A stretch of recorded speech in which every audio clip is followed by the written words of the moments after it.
যুক্তরাষ্ট্রে বিমান ও হেলিকপ্টার সংঘর্ষ, নিহত ৩০। যুক্তরাষ্ট্রের রাজধানী ওয়াশিংটন ডিসিতে যাত্রীবাহী জেট বিমানের সঙ্গে সামরিক হেলিকপ্টারের সংঘর্ষ হয়েছে। স্থানীয় সময় বুধবার রাত ৯টার দিকে রোনাল্ড রিগান ন্যাশনাল এয়ারপোর্টে আমেরিকান এয়ারলাইন্সের যাত্রী বিমানটি অবতরণের সময় দুর্ঘটনার শিকার হয়। বিমানটিতে ৬০ জন যাত্রী এবং ৪ জন ক্রু ছিলেন, আর হেলিকপ্টারে ৩ জন মার্কিন সেনা ছিলেন।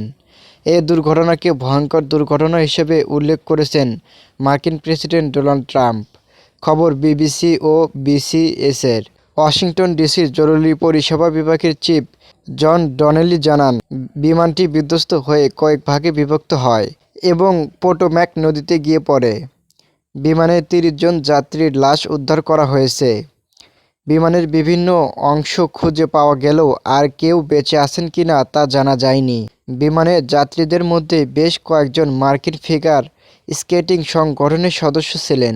অপরদিকে ইউএস আর্মির ব্ল্যাক হক হেলিকপ্টারটি বিমানের কাছে পানিতে অক্ষত অবস্থায় উল্টে পড়ে। প্রশিক্ষণের কাজে ব্যবহৃত হেলিকপ্টারটিতে ৩ জন সেনা সদস্য ছিলেন। প্রত্যক্ষদর্শী ওয়ারিসুল ম্যান বলেন, তিনি আকাশে বিশাল আতশবাজির মতো এক ধরনের স্ফুলিঙ্গ দেখতে পেয়েছেন।